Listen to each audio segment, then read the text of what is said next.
Had a chain around my waist, and my handcuffs were attached to that chain. The judge looked at me and says, the state of California sentences you to 15 years in prison for armed robbery and assault with a deadly weapon. That day, when that door closed behind me for the first time as a convicted felon, I remember standing in that empty cell. I remember my knees started to get weak and they started to shake uncontrollably. I collapsed and I fell to the floor. I just started crying alone. I can remember hearing voices. Heard the voice of my foster mom saying, "You're stupid, you ain't gonna never amount to nothing."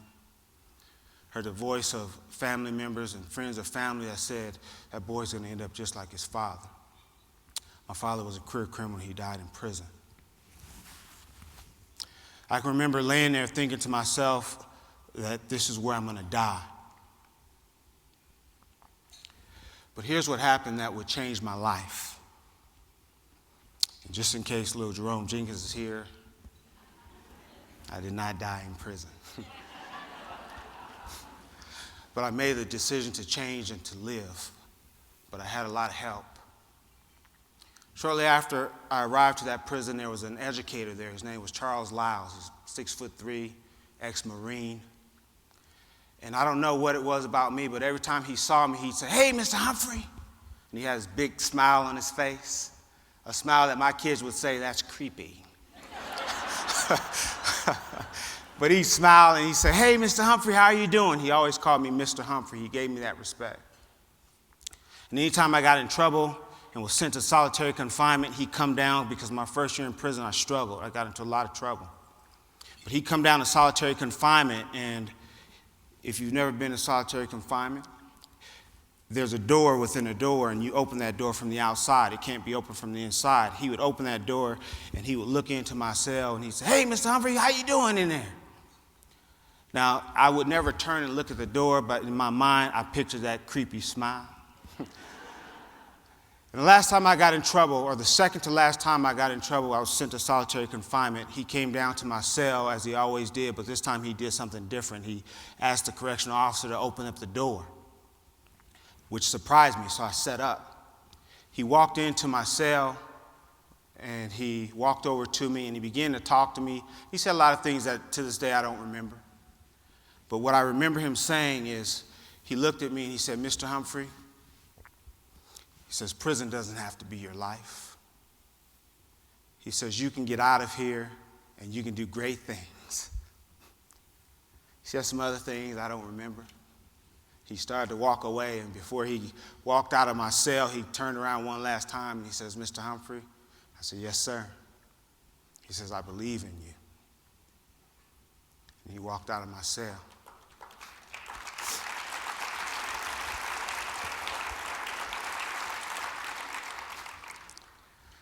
And if he had continued to stand there, he would have seen the tears running down my face, because no one had ever said that to me. But I remember thinking to myself, I'm going to make some changes, and I'm going to change my life. A couple years later, I found myself standing in front of a parole board, and one of the questions that they asked me was, "Why should we let you out of prison early?" And I remember saying to them, "Because I'm going to get out of here and I'm going to do great things with my life." They granted my parole, and a little over 4 years after the day I originally collapsed and fell to the floor, I walked out of that prison on parole. I went straight to IHOP, got a big stack of pancakes, sausage, and extra bacon. You can't change lives on an empty stomach, right? That's why they fed us so well tonight. But after leaving IHOP, there was a married couple that would come to that prison and volunteer. They had me over to their home for a couple nights. And after that, I went home back to LA, and I began to try to put my life back together. That was over 18 years ago. I've never been back other than to mentor and help other people.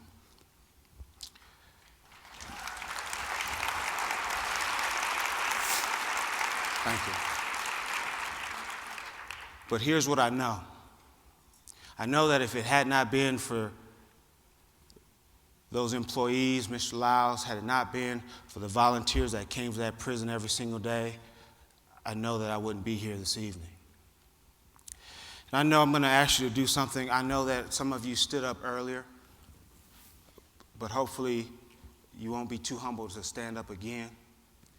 I'd like for anyone, I found out today that over 30% of the Tennyson staff are here. I'd like, if you work for the Tennyson Center, if you don't mind standing up. If you're on the board, maybe you're an intern, if you don't mind standing up, please.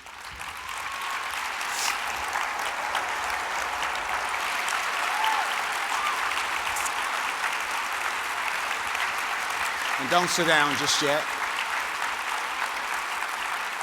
Continue standing for a moment, please.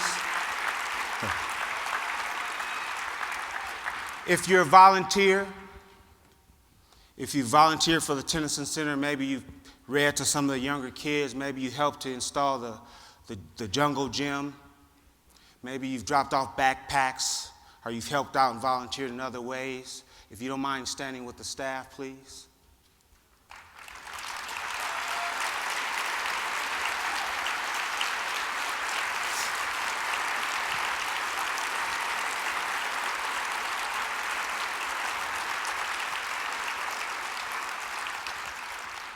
And the last group that I'd like to stand up is, if you've volunteered anywhere, if you've been a big brother or a big sister, if you've done any of the things that I just mentioned for any organization, I'd like you to stand up.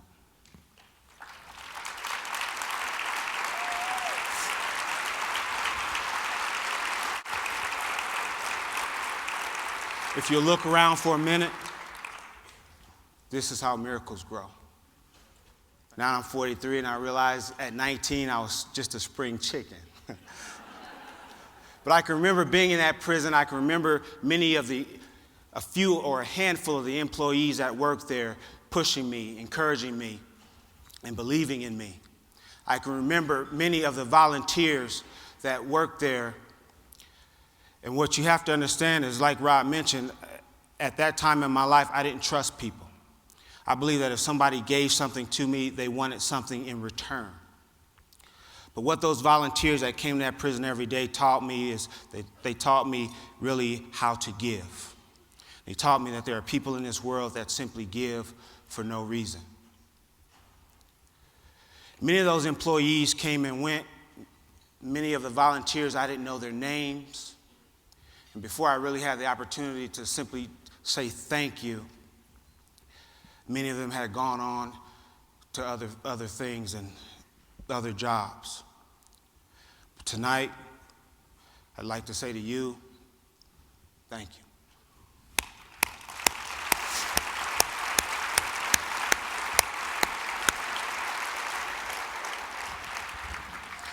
Because I know that you're changing lives.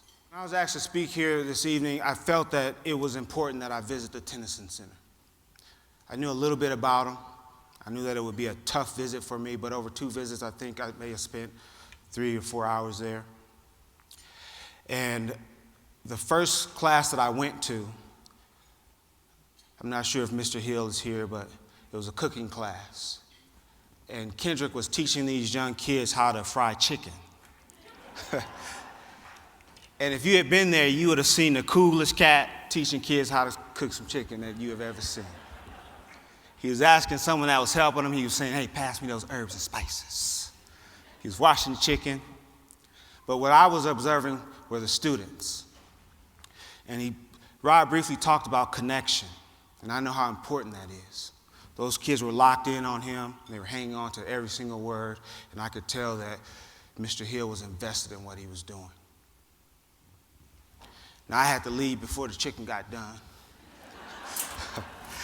But the next class we went to was the gym. And I don't know who it was. It may have been Tia or it may have been Heather, but they suggested that I play dodgeball with these kids. Yeah, I think they set me up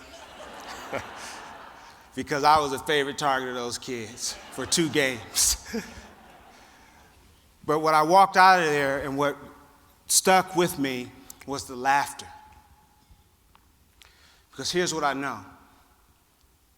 I know that kids that don't feel safe, kids that don't trust, they don't laugh. And those kids, they were laughing the whole time.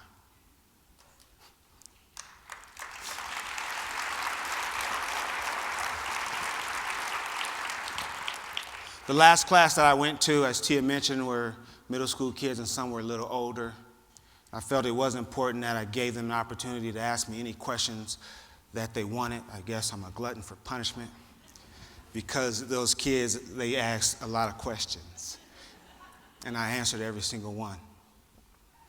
Right before it's time for me to leave, I was given an opportunity to ask a couple questions of my own, and the last question I asked was a question that had been asked of me before I got out of prison. And that question was simply, what does success look like for you? Now, when they asked me that question, it was Mr. Lyles. When he asked me that question, he suggested that I write these things down.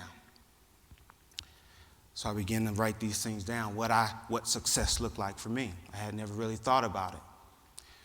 So my list looked like this, because I still remember it. I said, one day I would like to own a home with a fireplace.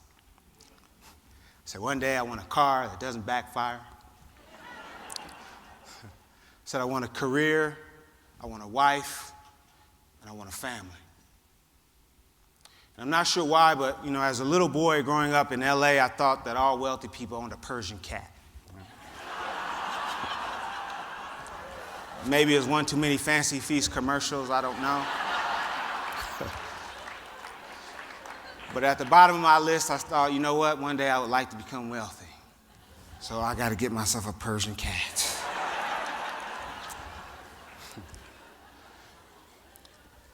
In spite of their rough lives and backgrounds that many of them didn't really want to discuss with me, we went around that room, and each one of those kids talked about what success meant to them. And they had the same things on their list that I had on mine, with one exception.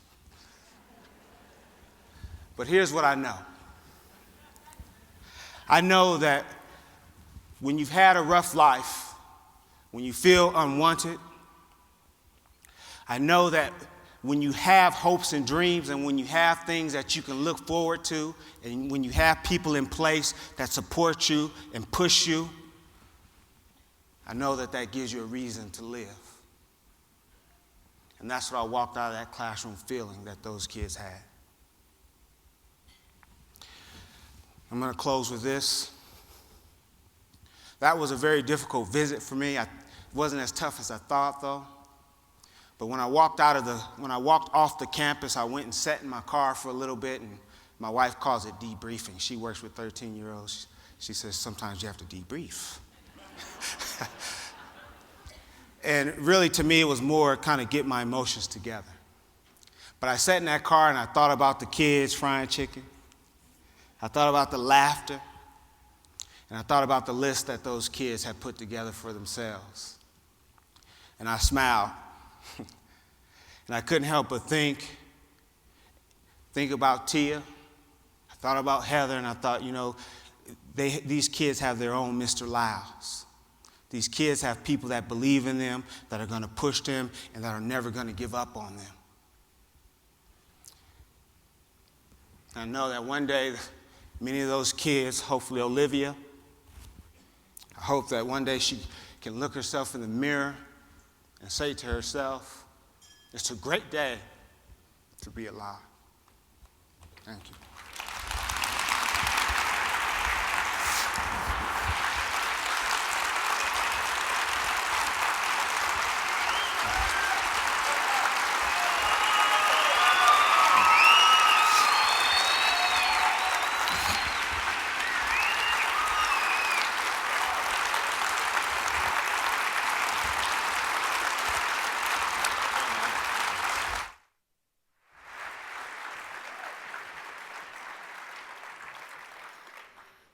Wow. Yeah. Thanks to Ian for sharing.